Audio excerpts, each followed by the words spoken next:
All right, now I'm hoping you guys will raise your hand because you know you're having a good time. Who's having a good time? Who lives in Miami? Oh man, you guys are so lucky. I love Florida. Florida is just so awesome. Well, I'm glad you guys made it here today. I'm glad I'm in Miami. I was excited about this one. I just wanted to sing the song, Welcome to Miami, when I got here. I was hoping like Will Smith would meet me at the airport, but that didn't happen. But anyway. Hey, how's it going? I'm Mike Lawrence. I'll be moderating with you, buddy. All right, Mike. Nice. Hey, give it up for Jason David Frank, everybody. Yeah. Tommy, 20 years now, huh? Yeah, man, it's only been like, I think 2 years. Is it 20 already? Yeah, sorry. Unbelievable. 20th year anniversary. But you know what? I'm very excited because all my fans are now growing up and you have a say and actually people will listen to you. Instead of, Mommy, let's go, shh. Mommy, I want the Dragon Sword, shh. I'm not getting no more dumb Power Ranger toys.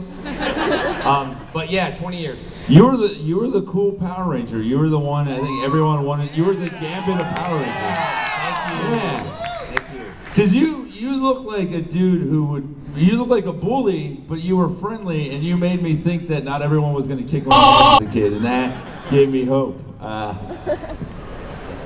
So what was it like, you know, getting this role, doing this show, man, and still doing it all these years? You know how people say living the dream? It was awesome.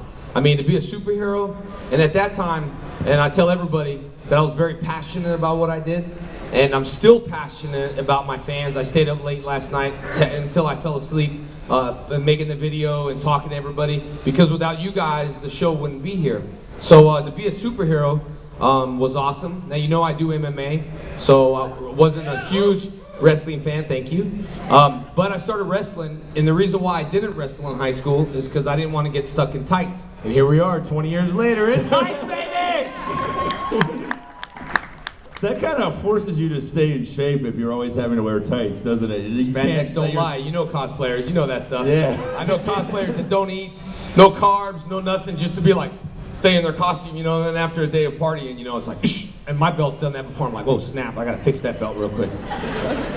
All right, but yeah, I love staying in shape though. You know, I always talk about 2013 fitness year with everybody. It doesn't mean like get chiseled. It means just try to stay healthy a little bit, watch what we eat, you know.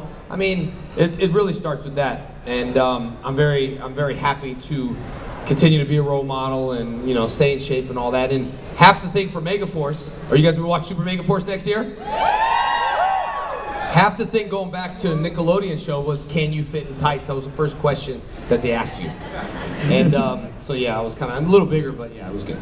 That's awesome. Here's something because I was a big fan of the show. I always wanted to know, why were the villains always so patiently waiting for that Dragon Zord to come out of that dock? I always imagine when the Dragon Zord came out of the dock, there was just a bunch of workers just going, oh, it's Friday again, must be 5 o'clock, the Dragon Zord's coming out. Like, because the monster would grow, and then he would just be like, all right, just come on, get in the Zord. Well, I don't blow the flute often, but when I do, I call the Dragon Zord. You guys thought I was gonna say I blow the Dragon Zord. Are you sickos? Yeah, I just imagine you being in a bar fight and taking the flute out, and they're like, all right, we're good. Like, just, you can just do that at any time. Maybe play a little tune. Did you actually have to learn how to play it? No, man, because it was, you know, it was Hollywood. The one that I played didn't even blow. It was like, I had to make it myself. But yeah, you know, a lot of that stuff was Japanese footage, although we did film a lot of American footage on the Green Ranger and stuff like that. And then, you know, I think the Green Ranger died or no in the Japanese. That was so awesome. I wanted to be like, kill me. And they're like, but you won't be on the show. I'll be like, that'd be epic though, dude. Like, shit. Candle is now blowing out, sucker. Or if a Power Ranger died, it would probably just burst into sparkly flame. It wouldn't actually, like, yeah. I mean, now, what was it like when they told you that you were going to be the White Ranger? And did you have long conversations with that Tiger Sword? No, just Saba. Just talk to Saba a lot. They were like, hey, Manny, you know, anyway. I was doing Cybertron, which was VR Troopers. You know, we sold that show. They took me and said, you know, Green Ranger, most popular, we're gonna, you know, so they sold this VR Troopers. I was excited because it was next door, and I had my own stage and, you know, my own little weird, somewhat Zords and stuff.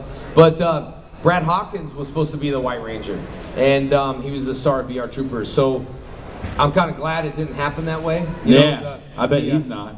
Yeah. Sorry, Brad. Anyway, but it was really cool. It was like a really anticipated, you know, who's gonna be the White Ranger thing, and it was so awesome because it was like, ah, and I was like, that's right, baby. Woo, here I come. Oh no, Tommy again. So yeah, it was pretty awesome. When you just saw the shadow of that ponytail, you're like, oh man. Yeah. I remember I was in 6th grade and I was talking to one of my friends. He's like, if it's not Tommy, people are gonna die. Like I'm gonna. You were about to break some nerd's heart, man. When I left the show, thanks to all the kids, kind of went on strike and said they weren't going to eat or go to school. All the parents called. They called Fox. They were flooded with calls, just like Saban was flooded with Megaforce. I was there when we were talking about all the weird shots of how we were putting things together, and I was talking about, you know, some of the monsters that were like in the rubber suits. And Narvi, I think, said it the best at Lexington. The monsters always dressed in suits, and then they were Japanese stuntmen, so they smoked a lot. So they'd take the suits off, and the suits would hang like this, and then they're behind the monster, like smoking, and kids would come to set, and the monster's like, oh, you know, they're like, hey! So we had to never take our, well, we took our helmets off, but sometimes when we were seen to dress, we weren't allowed to be seen to dress, you know? Because Walt didn't want to unleash his mastodon in front of people, and I was like, yeah, that's fine, man, that's totally fine. But, awesome, buddy. See you guys later, man. All right, thank you. I was wondering who came behind me. I'm like, what?